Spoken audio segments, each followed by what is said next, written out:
Welcome to intellectuals Avenue. आज हम John Donne की जिस पोएम को डिस्कस करेंगे उसका टॉपिक है द फ्ली। फ्ली का मतलब है पिस्सू। ये एक छोटा सा इंसेक्ट या कीड़ा है। ये पोएम 1633 में पब्लिश हुई। इस पोएम के 3 स्टैंजास हैं और हर स्टैंजा 9 लाइंस पर कंसिस्टेड है। इस तरह से इस पोएम की टोटल लाइंस की स्ट्रेंथ है 27। फर्स्ट स्टैंजा में पोइट अब्रप्ट बिगिनिंग करते हुए कहता है मार्क देखो बट दिस फ्ली, यानी इस फ्ली को देखो, इस पिस्सू को देखो। वो कहता है इस पिस्सू को इतने गौर से देखो कि तुम्हें इसके अलावा कोई और चीज़ दिखाई ना दे, यानी इस पिस्सू के अलावा किसी और चीज़ को मत देखो, सिर्फ इसी को देखो। एंड मार्क इन दिस, और इसमें डूब कर देखो, यानी इसे बगौर मुशाहदा इसका करो। हाउ लिटिल दैट, ये कितना छोटा है। विच दाउ डिनाइस्ट मी इज़, यानी जितना ये पिस्सू छोटा है इसी तरह से वो बात भी बहुत छोटी थी जिससे तुमने इनकार कर दिया। डिनाइस्ट यानी इनकार कर देना।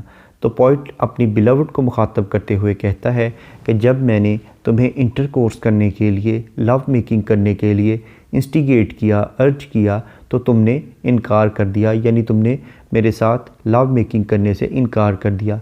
और ये बात इतनी छोटी थी कि इसकी हैसियत एक फ्ली यानी एक पिस्सू के जितनी थी।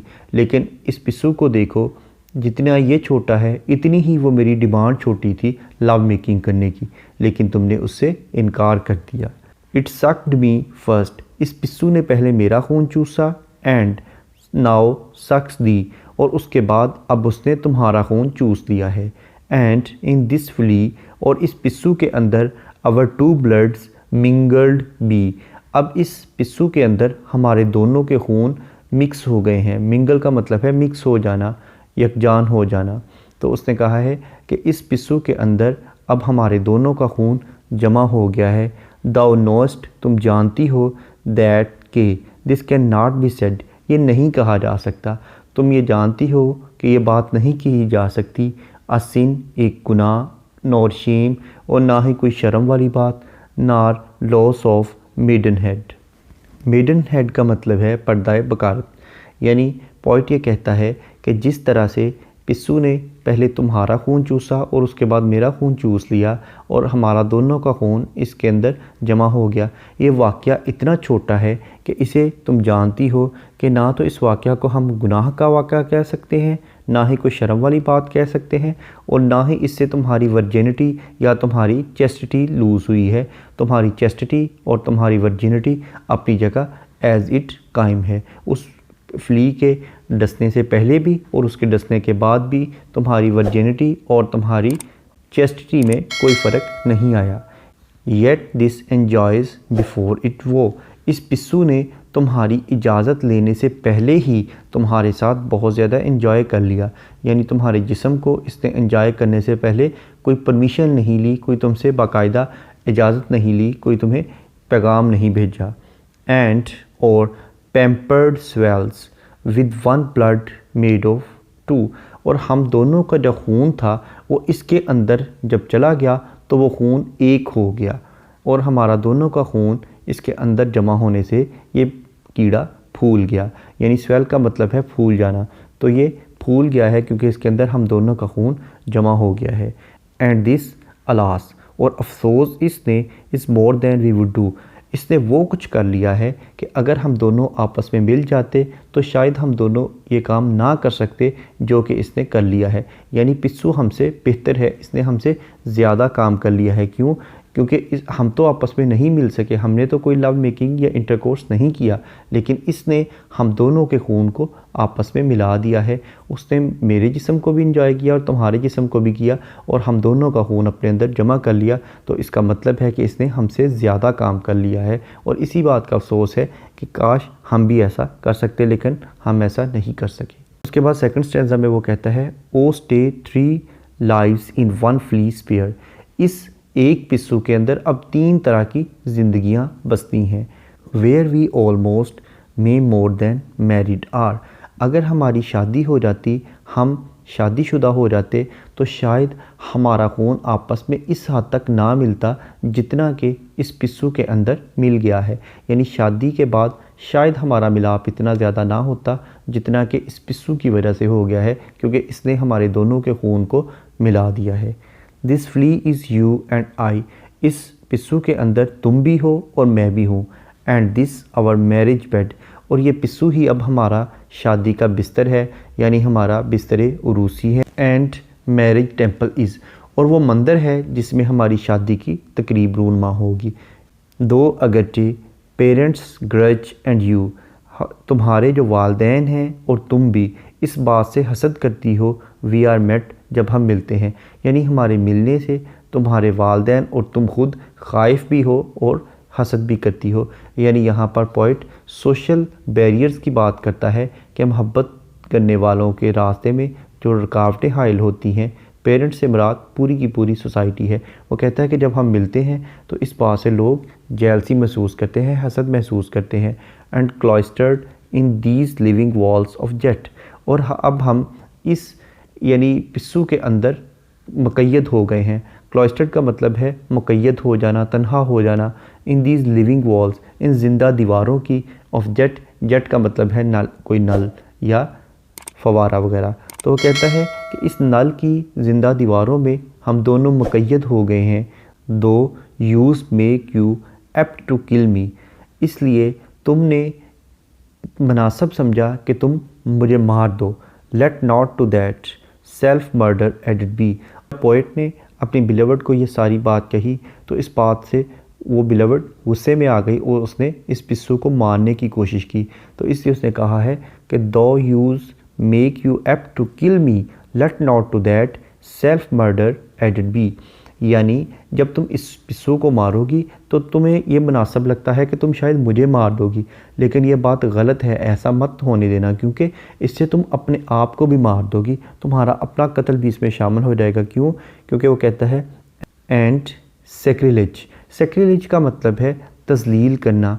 3 सिंस इन किलिंग 3, यानी इसको मारने से तुम्हारे ज़िम्मे 3 गुनाह आएंगे, 3 कत्ल के इल्ज़ाम तुम्हारे सर होंगे।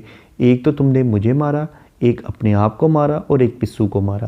यानी अगर पिस्सू को मारोगी तो 3 लोग इस तरह से कत्ल होंगे कि इसमें तुम्हारा भी खून है, मेरा भी खून है और उस पिस्सू का अपना भी खून है। तो इसके मरने से हम तीनों मरेंगे। तो इस तरह से ये एक का कत्ल नहीं बल्कि 3 लोगों का कत्ल है। उसके बाद 3rd स्टैंजा में वो कहता है क्रूअल एंड सडन, तुम बहुत जालिम हो और तुमने बहुत जल्दी की। हैस्ट दाउ सिंस पर्पल दाई नेल, तुमने उस पिस्सू को मारकर बहुत जुल्म का इर्तिकाब किया और बहुत जल्दी की, और इससे अब तुम्हारे नाखूनों का रंग जामनी हो गया है क्योंकि उस पर पिस्सू का वो खून लग गया है। इन ब्लड ऑफ इनोसेंस, ये उस इनोसेंट पिस्सू यानी फ्ली का खून था। Wherein could this flea guilty be, अब तुम उस पिस्सू को मारने की मुजरिम हो गई हो, तुम पर यह जुर्म आयद हो गया है कि तुमने उसे मारा है। Accept in that drop which it sucked from the, उस पिस्सू का कसूर ही क्या था सिवाय इसके कि सिर्फ उसने तुम्हारे खून का एक कतरा चूस लिया था। येट, फिर भी दाउ ट्रिम्फस्ट, तुम अब फातेह अपने आप को समझती हो, तुम समझती हो कि तुमने उसे मारकर फ़तह याब कर लिया है अपने आप को, हालांकि उसका कोई कसूर नहीं था सिवाय इसके कि उसने तुम्हारे जिस्म से सिर्फ एक खून का कतरा चूस लिया था। And sayest that thou findest not thyself nor me the weaker now, और अब जब तुम इस चीज़ को देखती हो तो तुम खुद ये महसूस करती हो कि ये कितनी कमज़ोरी वाली हरकत थी जो हमने कर दी। TISS true then learn how false fears B, जब तुम इस चीज़ को देखती हो कि ये वाक़या करके ये कितना छोटा सा मामूली वाक़या था, इसी तरह से जब तुम इस चीज़ को देखो तो ये महसूस करो कि हमारे खौफ और हमारे ख़दशात कितने झूठे हैं। यानी इंटरकोर्स करने से क्या नताइज आएंगे, ये जो खौफ है ये बेबुनियाद खौफ है और ये झूठा खौफ है, क्योंकि पिस्सू को मारने से कुछ भी नहीं हुआ, ये भी एक छोटा सा अमल था। इसी तरह से ये भी एक छोटा सा अमल ही होगा लव मेकिंग का, जिसे तुम खामखा डर रही हो, इसलिए तुम्हारा खौफ बेबुनियाद और झूठा है। जस्ट सो मच ऑनर, ये बहुत इज़्ज़त अफजाई वाली बात होती। वैन दाउ यील्डस टू मी, अगर तुम मेरे आगे हथियार फेंक देती, सरेंडर कर देती, अपना जिस्म लव मेकिंग या इंटरकोर्स के लिए मेरे हवाले कर देती, विल वेस्ट, तो इससे तुम्हारी इज़्ज़त जो थी वो ख़त्म नहीं हो जानी थी। As this flea's death took life from thee, जैसा कि तुमने इस पिस्सू की जान ले ली है तो इससे कुछ भी फ़र्क नहीं पड़ा, या इस पिस्सू ने जैसा कि तुम्हारा खून चूस लिया था तो इससे कोई फ़र्क नहीं पड़ा।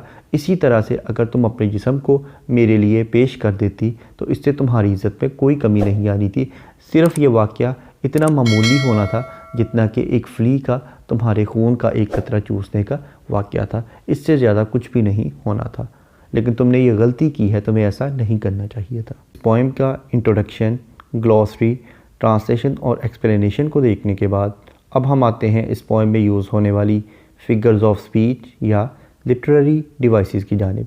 सबसे पहले हम डिस्कस करेंगे राइम स्कीम। इस पोएम के तमाम स्टैंजाज में सेम राइम स्कीम यूज़ की गई है, यानी A B B C C D D D, यानी कपलेट्स की तरह फर्स्ट और सेकंड लाइंस आपस में राइम्ड है, थर्ड और फोर्थ लाइंस आपस में राइम्ड है, फिफ्थ और सिक्स लाइंस आपस में राइम्ड है, सेवन्थ, एट्थ और नाइन्थ लाइंस आपस में राइम्ड है। जैसा कि फर्स्ट स्टैंजा में फर्स्ट लाइन का लास्ट वर्ड है दिस, सेकंड लाइन का लास्ट वर्ड है इज़, दिस इज़। इसी तरह से थर्ड लाइन का लास्ट वर्ड है दी और फोर्थ का लास्ट वर्ड है बी, दी बी। इसी तरह से फिफ्थ लाइन का लास्ट वर्ड है सेड और सिक्स लाइन का लास्ट वर्ड है मिडन हेड, सेड मिडन हेड। इसी तरह से सेवन्थ लाइन का लास्ट वर्ड है वो, एट्थ लाइन का लास्ट वर्ड है टू और नाइन्थ लाइन का लास्ट वर्ड है डू, वो टू डू। उसके बाद इसी तरह से सेकंड स्टैंजा में spare, are, this, is, met, jet, me, be, three. इसी तरह से थर्ड स्टैंजा में since, innocence, be, thee, thou, now, B, मी, दी। ये थी इस पोएम की राइम स्कीम, यानी A B B C C D D D.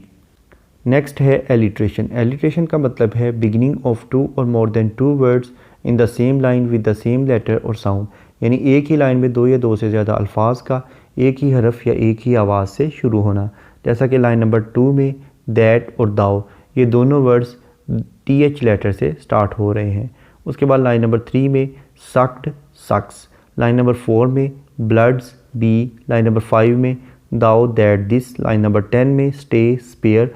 Line number 11 में मोर, मैरिड। लाइन नंबर 16 में मेक, मी। लाइन नंबर 18 में सैक्रिलेज, सिंस। लाइन नंबर 19 में सडन, सिंस। लाइन नंबर 22 में दैट, दी। लाइन नंबर 24 में not, nor, now. Line number 25 में TISS, true. Line number 25 में again false, fears. Line number 26 में much, मी। Line number 27 में will, waste. Line number 27 में will, waste. Line number 27 में ही again this, thee. Line number 27 में again flea, from. Next है consonants. Consonants का मतलब है use of same consonant letters in two neighbouring words, यानी दो अल्फाज में एक ही कॉन्सोनेंट लेटर का इस्तेमाल। जैसा कि लाइन नंबर 2 में दैट और डैनियस्ट, इन दोनों के एंड पर टी लेटर आ रहा है। इसके बाद लाइन नंबर 3 में सक्ड एंड। लाइन नंबर 5 में knowest, that, can not. Line number 8 में and, pampered, blood. Line number 9 में एंड, वुड। लाइन नंबर 12 में बेड एंड। लाइन नंबर 17 में let, not, that. Line number 18 में since, in, killing. Line number 19 में sudden, since. Line number 23 में yet, tempest, tossed, that. Line number 24 में फाइंड्स्ट, not. Line number 25 में then, learn. Line number 26 में just, यील्डस्ट। Next है assonance. Assonance का मतलब है use of same vowel letters in the two neighbouring words, यानी दो अल्फाज में एक ही वावल लेटर का इस्तेमाल। जैसा कि लाइन नंबर 1 में इन और दिस, इन दोनों में आई लेटर यूज़ हुआ है जो कि वावल है। इसके बाद लाइन नंबर 4 में भी इन, दिस। लाइन नंबर 6 में nor, loss, of. Line number 7 में दिस, इट। लाइन नंबर 9 में एंड, ऑल्सो।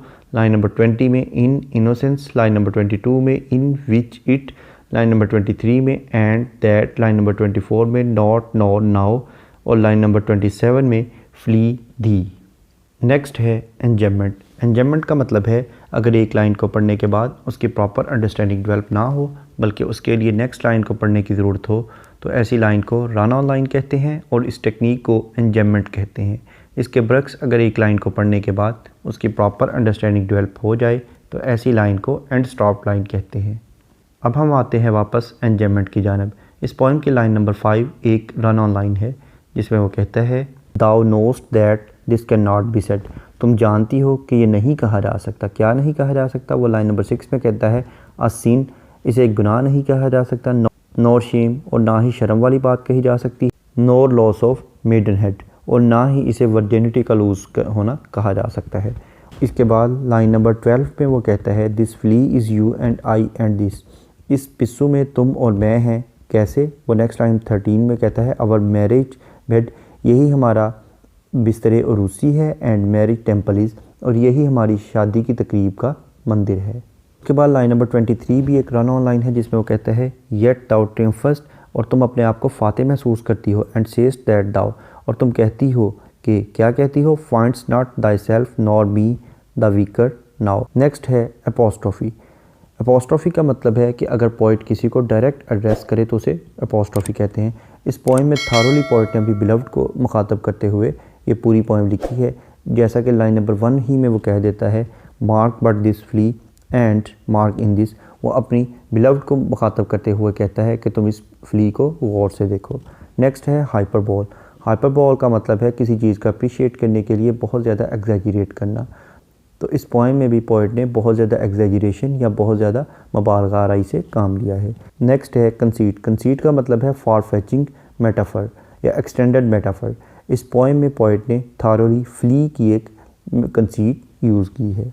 नेक्स्ट है मेटाफर। मेटाफर का मतलब है किसी क्वालिटी की बेस पर किसी चीज़ को उससे बेटर या वर्स्ट चीज़ डिक्लेयर करना। जैसा कि लाइन नंबर 15 में वो कहता है and cloistered in these living walls of jet, वो जो फ्ली है उसे living walls of jet declare कर रहा है। उसके बाद नेक्स्ट है रिटोरिक क्वेश्चन। इस पोइम की लाइन नंबर 20 में अगर हम देखें तो वो कहता है purpled thy nail in blood of innocence. तो यहाँ पोइट ने अपनी बिलवर्ड से एक रिटोरिक क्वेश्चन पूछा है। उसके बाद लाइन नंबर 22 में भी उसने रिटोरिक क्वेश्चन किया जिसमें वो कहता है accept in that drop which it सक्ट from the, यानी उस फ्ली का क्या कसूर था सिवाय इसके कि उसने तुम्हारे जिस्म से खून का एक कतरा निचोड़ लिया। नेक्स्ट है काइसुरा। काइसुरा का मतलब है कि अगर पोइट पंक्चुएशन मार्क यूज़ करते हुए किसी लाइन में ब्रेक ले, पॉज ले, यानी एक वक्फा ले, तो उसे काइसुरा कहते हैं। जैसा कि लाइन नंबर 1 में मार्क बट दिस फ्ली के बाद उसने कॉमा यूज़ किया है। उसके बाद लाइन नंबर 3 में इट सक्ड मी फर्स्ट, इसके बाद उसने कॉमा यूज़ किया है। उसके बाद लाइन नंबर 13 को अगर देखें तो उसमें कहता है आवर मैरिज बेड, इसके बाद भी पोइट ने कॉमा यूज़ किया है। इसके बाद अगर हम इस पोइम के थीम्स को देखें तो इसमें सेक्स और यूनियन इन लव का थीम प्रोमिनेंट है। नेक्स्ट है एनाफोरा। एनाफोरा का मतलब है बिगनिंग ऑफ 2 और more then 2 lines with the same word, यानी 2 या 2 से ज़्यादा लाइनों का एक ही लफ्ज़ से शुरू होना। जैसा कि लाइन नंबर 8 और 9 दोनों एंड से स्टार्ट हो रही हैं। Thank you for attending this lecture.